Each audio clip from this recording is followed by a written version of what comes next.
Good afternoon mga anak apo. Ituloy na natin yung kwento natin sa ating Panginoon na siya ay lumaki na. 12 taon na siya, si Jesus. Kung ano naman ang ginagawa niya. Kaya pakinggan ninyo para masubaybayan ninyo ang kanyang paglaki. Mga anak apo, ito yung natin. Kung magsimula na naman tayo dito sa Lucas chapter 2 verse 40 hanggang 52. Ito yung kasaysayan naman ng ating Panginoong Hesus habang siya ay 12 years old na. At lumaki na ang bata na maging malakas at puspos ng karunungan, at ang biyaya ng Diyos ay sumasa kanya. At ang kanyang mga magulang ay nagpunta ng taon-taon sa Jerusalem sa kapistahan ng Paskwa.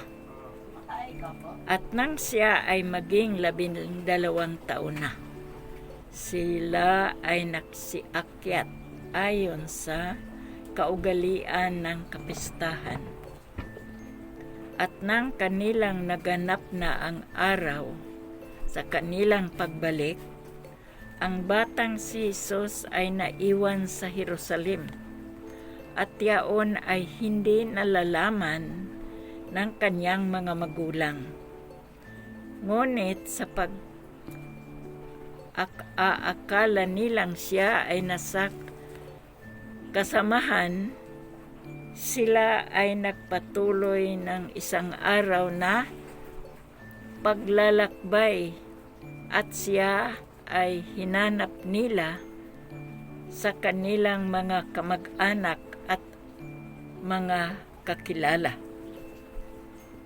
At nang hindi nila siya matagpuan, sila ay nagbalik sa Jerusalem na hinahanap siya. At nangyari nang makaraan ng 3 araw, siya ay natagpuan nila sa templo na nakaupo sa gitna ng mga guro na nakikinig sa kanila at nagtatanong sa kanila. At lahat ng nakarinig sa kanya ay nagsipaggilalas sa kanyang pagkauunawa at sa kanyang mga sagot. At nang siya ay nakita nila, sila ay nagtataka. Sinabi sa kanya ng kanyang ina, "Anak, bakit ginawa mo sa amin ang ganito? Tingnan mo, ang iyong ama at ako ay matindi ng paghinagpis na naghanap sa iyo." At sinabi niya sa kanila, "Bakit? Bakit ninyo ako hinahanap? Hindi ba ninyo alam na dapat akong magpasaloob ng mga bagay ng aking ama?" At hindi na nila naunawaan ang salita ng kanyang sinabi sa kanila. At siya ay bumaba kasama nila at napasa Nazaret at nagpasakop sa kanila. At iniingatan mabuti ang kanyang ina ang lahat ng bagay na ito sa kanyang puso. At si Jesus ay patuloy na sumulong sa karunungan at pangatawan at pagbigay lugod sa Diyos at sa mga tao. Mga anak apo, dito lang muna to kasi dito lang yung kwento niya nung nasa templo siya na hinanap siya ng mga magulang. Kasi hindi na nila nakita, akala ng mga magulang nasunod sa kanila pero hindi pala. Hindi na sila sumunod. Doon na siya nakaupo sa templo. Kaya hinahanap siya ng mga magulang niya. Kaya nagulat na lang yung mga magulang ng pagbalik nila na natagpuan siya. Na nandoon na sa templo. Sa mga guro na mga tinatanong siya na ang karunungan niya na talagang nagugulat yung mga guro doon. Ang galing magsalita. Kaya ito yung nangyari sa kanyang 12 years old na siya. Dito lang muna tayo para masubaybayan lang ninyo ang kanyang paglaki kung ano ang nangyayari sa kanyang buhay. Amen. Praise the Lord.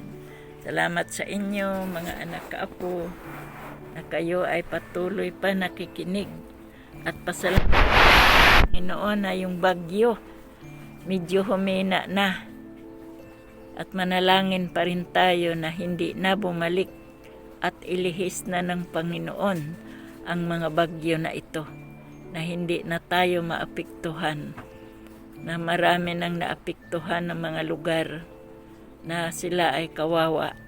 Pero salamat sa Panginoon na linigtas pa rin sila.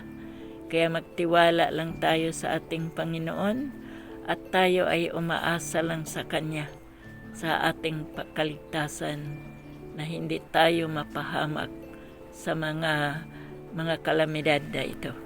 Kaya salamat sa inyo mga anak apo na patuloy kayo na nanonood pa rin at patuloy na sumunod sa aking page na walang tigil sa pagpanood sa akin mga salita, na ito ay sa ating Panginoon na kung paano siya lumaki na bilang anak ng Diyos.